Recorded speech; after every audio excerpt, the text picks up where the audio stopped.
ஆனால் YAMAHA RD350 so இந்த bike ஃபுல்லாக ரெடி பண்ணுறதுக்கு எவ்வளோ பட்ஜெட்னா ஆச்சு?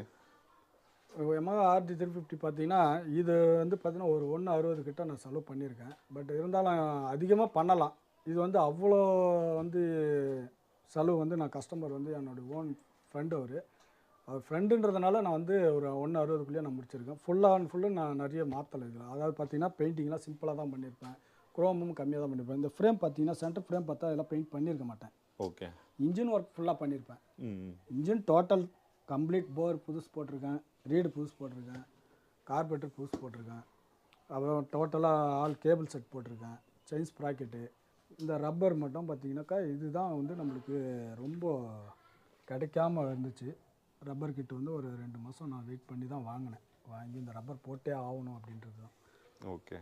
ஆனால் நம்ம போன ஆர்எக்ஸ் வீடியோவில் சொல்லியிருந்தீங்க, நம்ம ஆர்எக்ஸ் ஃபுல் ரெஸ்டோரேஷன் பண்ணோம் அப்படின்னா ஒரு 3 மந்த்ஸ் கிட்ட டைம் வந்து எடுத்துக்கலாம் அப்படின்னு. ஏன்னா பக்காவாக கஸ்டமர் கேட்குற மாதிரி நம்ம அவங்க கேட்குற குவாலிட்டியில் நல்லா பக்காவாக பண்ணோன்னா RD350னா எவ்வளோ நாள் ஆகும்? ஏன்னா இப்போ இது வந்து பார்த்தீங்கன்னா நீங்கள் உங்களுக்கு கிடைக்கிற ஃப்ரீ டைமில் தான் RD350. ஏன்னா ஆல்ரெடி நம்ம ஆர்எக்ஸ் அவ்வளோ வண்டி பண்ணிகிட்டு இருக்கோம். ஸோ RD350 ஃபுல்லாக ரெஸ்டோர் பண்ணால் எவ்வளோ நாள் நான் எடுத்துக்கலாம்? நான் RD350 வந்து எனக்கு ஸ்பேர் நல்லா இந்த ஆர்எக்ஸ் கிடைக்கிற மாதிரி இருந்தால் அதே டைம் நான் எடுத்துக்குவேன்.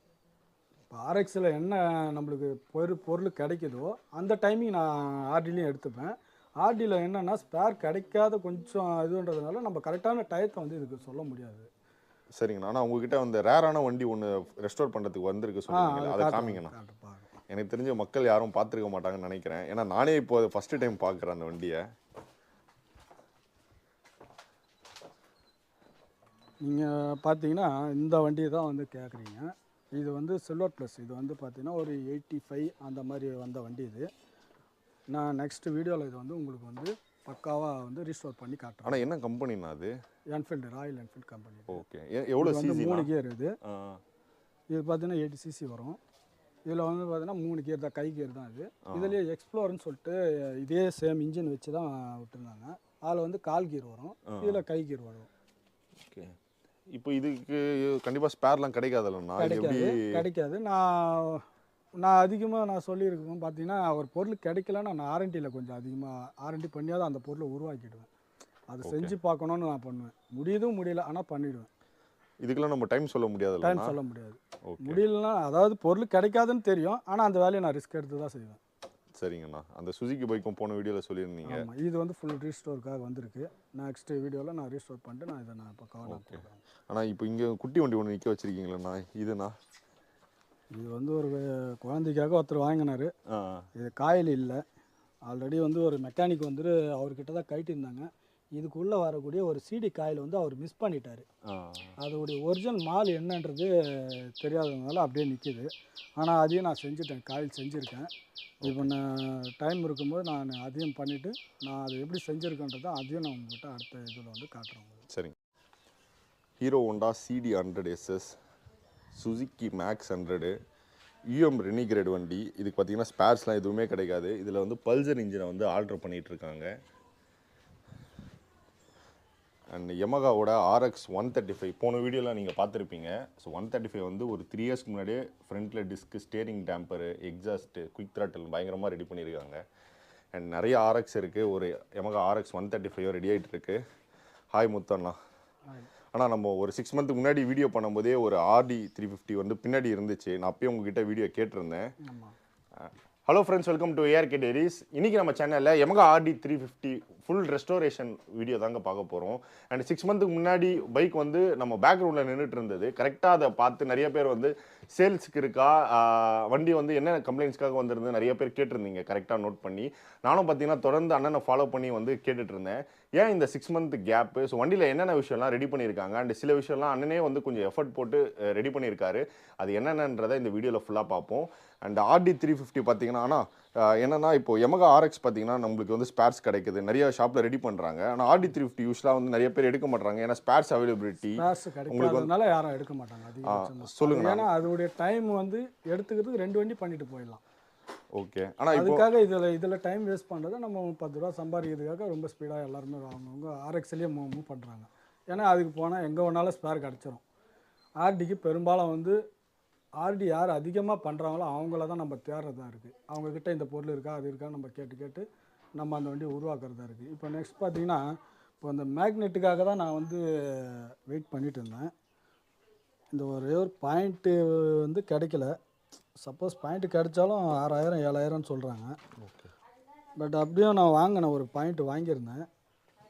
வாங்கும் போது என்ன ஆயிடுச்சுனாக்கா, நான் போட்டுட்டு பார்க்குறேன் பாயிண்ட் ஃபுல்லாக வந்து கரண்ட் வந்து அந்த லீக்கேஜ் இருக்குது. 6000 கொடுத்து வாங்கியும் எனக்கு பிரயோஜனம் இல்லை. அதனால் இப்போ என்ன பண்ணிட்டேன், இதை திருப்பியும் நம்ம இதை மூவ் பண்ண முடியாது, இந்த காயில்ஸ் வச்சு நம்ம பண்ணிட்டு இருந்தால் வேஸ்ட்டுன்னு சொல்லிவிட்டு, அதுக்கப்புறம் பாயிண்ட்டு தான் ப்ராப்ளம். மற்றபடி இது எல்லாமே ரோட்டர் காயில் எல்லாமே பக்கா, எல்லாமே நல்லாயிருக்கு. சரி பாயிண்ட்டுக்காக நம்ம தெரிய முடியும்னு சொல்லிட்டு அப்புறம் நான் என்ன பண்ணேன், ஆர்எக்ஸ் உடைய மேக்னெட்டை வந்து இதில் ஆல்ட்ரு பண்ணியிருக்கேன். ஓகே. ஆனால் அந்த இது மட்டும் 6000 சொன்னீங்களே, இப்போ நம்ம ஆல்ட்ரு பண்ணுறதுக்கு எவ்வளோ செலவாச்சுண்ணா? நான் மேக்னெட் பார்த்தீங்கன்னா நம்ம 1500 தான் வாங்கினேன். ஓகேண்ணா. மார்க்கெட்டில் 1500 வாங்கிட்டு லேத் ஒர்க் பார்த்தீங்கன்னா ஒரு 800 கொடுத்துருக்கேன். ஓகே. அவ்வளோதான், இதோடைய ஒர்க்கு அதுதான். இப்போ அதுக்கு வந்து மேலே வந்து என்ன காயில் யூஸ் பண்ணுறீங்கன்னு கேட்கலாம், ஒரு சில பேர் கேட்கலாம். ஒன்றும் ஒரு ஸ்டார் சிட்டியுடைய சிடி காயில் மட்டும் தான் நான் யூஸ் பண்ணியிருக்கேன். அது வந்து பார்த்தீங்கன்னா 2 in 1 தான். சிடி வித்து புட்டி காயில் ரெண்டுமே சேர்ந்தே இருக்கும், அதில் அசம்பிளியாக இருக்கும். அதில் ரெண்டும் வாங்கி நம்ம கன்வெர்ட் பண்ணிக்க வேண்டியது. ஓகே. ஆனால் இப்போ வந்து அந்த ஸ்டார்டிங் பிரச்சனை அந்த மாதிரி பிரச்சனை கிடையாது. ஆனால் கண்டிப்பாக வந்து எக்ஸாஸ்ட் சவுண்ட் நிறைய பேர் விரும்புவாங்க. இதுலேயும் கொஞ்சம் எக்ஸாஸ்ட்டும் மாற்றிருக்கீங்க, வேறு எக்ஸாஸ்ட் மாற்றி. இதில் வந்து எக்ஸாஸ்ட் பார்த்தீங்கன்னா ஃபுல்லாக டோட்டலாக கண்டமாக இருந்தது. ஓகே. ஒர்க் பண்ணவும் முடியாது, இது ஒர்க் பண்ணுறது வேஸ்ட்டுன்னு சொல்லி தான் நம்ம எக்ஸாஸ்ட்டை செஞ்சுட்டோம். அது ஆனால் ஸ்டார்ட் பண்ணி காமிக்கிறீங்களாண்ணா? பண்ணிக்கலாம்.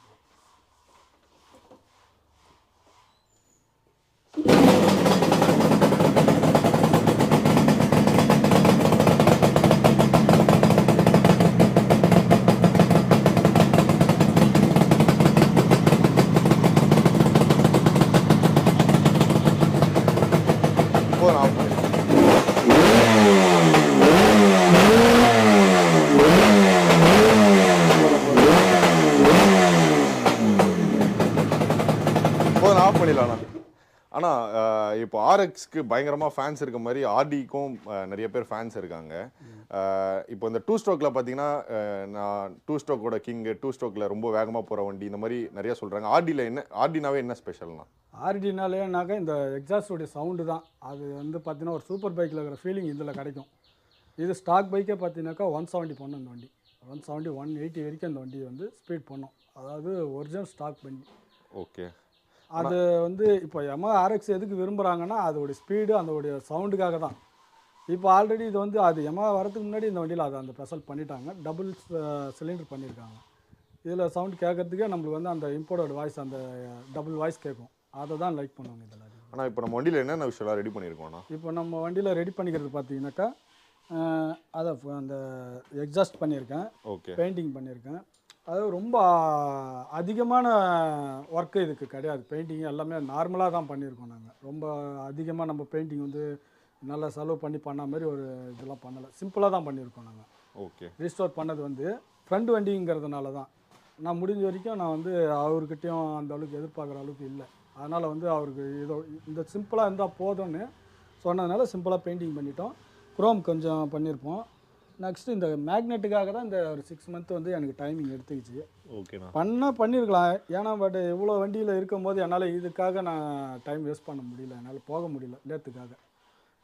வேறு எதுவும் நான் ரெடி பண்ணியிருக்கேன் இந்த மேக்னெட் தவிர? மேக்னெட்டை தவிர பார்த்தீங்கன்னா நம்ம இப்போ இந்த மேக்னெட் காயில் வந்து யூஸ் பண்ணுறது பார்த்தீங்கன்னாக்கா உள்ளே வந்து நம்ம ஸ்டார் சிட்டியோடைய சிடிஐ வந்து யூஸ் பண்ணலாம். இப்போ அதுக்கு வந்து அது மேட்ச் ஆகிடும். ப்ளஸ் அந்த ஒயரிங் கிட்லாம் வந்து ஒரு சில மெக்கானிக் வந்து ரொம்ப கஷ்டப்படுத்துவால RX உடைய ஒயரிங் கிட்டை நீங்கள் யூஸ் பண்ணுங்கள், பக்காவாக இருக்கும். அப்படியே டேரக்ட் ஃபிட்டு. நான் ஒன்று சாக்கெட் மட்டும் அங்கங்கே மாறும், நம்ம தான் அந்த சாக்கெட்டை மேட்ச் பண்ணிக்கணும். இதில் பார்த்தா ஹெட்லைட் ஏரியர் வந்து எல்லாமே பக்காவாக, எல்லாமே கண்டிஷனாக நல்லா வேலை செய்யும். ஆனால் இப்போது RD350க்கு வந்து ஸ்பேர்ஸ் எல்லாமே கிடைக்குதா, அதை பற்றி சொல்லுங்கண்ணா. ஸ்பேர்ஸ் வந்து கொஞ்சம் டிலே தான், ரொம்ப கஷ்டமாக தான் இருக்குது ஸ்பேர் கிடைக்கிறதுக்கு. ஸ்பேர் வந்து அந்த அளவுக்கு ஒரு பாயிண்ட் கிடைக்கல. மற்றபடி பார்த்தீங்கன்னா சிலிண்டர்லாம் கூட இதெல்லாம் புதுசு தான் போட்டிருக்கேன். இதெல்லாம் புதுசு தான் வாங்கி போட்டிருக்கேன். இது சிலிண்டர் புதுசு போட்டிருப்பேன், ரீடு புதுசு போட்டிருக்கேன், கிராங்க் கையெல்லாம் ஒரிஜினல் கை தான் போட்டிருக்கேன். ஸ்பேர்லாம் வந்து ஓரளவுக்கு இன்ஜினுக்குள்ளே இருக்கிற ஸ்பேர் வந்து உள்ளே இருக்கிறது கிடச்சிருது. இந்த அவுட்டரில் இந்த மாதிரி இந்த இண்டிகேட்டர் பொருள், இந்த ஓரிங்கி கூட கிடைக்கிறது கஷ்டம்தான். இந்த மீட்ரு மேலே வர ஓரிங் கூட கிடைக்காது. இது வந்து நம்ம ரப்பர் கிட்டு ஆர்டர் பண்ணி இதுக்காக ஒரு குறைஞ்சது எனக்கு ஒரு 2 மாதம் நான் வெயிட் பண்ணேன். இந்த ரப்பர் கிட்டுக்காக நான் வெயிட் பண்ணேன். ஆனால் இதுக்கு ஓவராலாக இதுக்கு பட்ஜெட் எவ்வளோண்ணா ஆகும் ரெஸ்டோர் பண்ணணும்னா? ரெஸ்டோர் பண்ணோன்னா இந்த வண்டி ஃபுல்லாக கம்ப்ளீட்டாக நல்லா பக்கா கண்டிஷனில் பண்ணி கொடுக்கணுன்னா மினிமம் வந்து இந்த வண்டி வந்து ஒரு 160 வரைக்கும் செலவாகும். நான் தேங்க்ஸ் நான் இவ்வளோ நேரம் பொறுமையாக சப்போர்ட் பண்ணி வீடியோ கொடுத்ததுக்கு. அண்ட் YAMAHA RD350 பைக் வந்து நீங்களும் வந்து ஃபுல் ரெஸ்டரேஷன் ரெடி பண்ணோன்னா நீங்கள் அண்ணனை காண்டாக்ட் பண்ணலாம். இதுக்கு முன்னாடி வீடியோ தான் பார்த்தீங்கன்னா அண்ணன் ரெடி பண்ண RX பைக்ஸ் லைனாக நம்ம பார்த்துருந்தோம். அண்டு முத்து அண்ணாவோட ஷாப் லொக்கேஷன், ஃபோன் நம்பர் எல்லா டீட்டெயிலும் இந்த வீடியோட டிஸ்கிரிப்ஷனில் இருக்கும். அண்ட் நம்ம சேனலுக்கு இப்போ தான் புதுசாக வந்து வீடியோ பார்க்குறீங்கன்னா சப்ஸ்கிரைப் பண்ணி வச்சுக்கோங்க. இந்த மாதிரி 2 ஸ்ட்ரோக் ரிலேட்டடான கண்டு நிறையா வீடியோஸ் நம்ம சேனலில் வரப்போகுது. இதே மாதிரி இன்ஃபர்மேட்டிவான இன்னொரு ஆட்டோமொபைல் சம்மந்தமான வீடியோ மீட் பண்ணுறேன். Bye from ARK.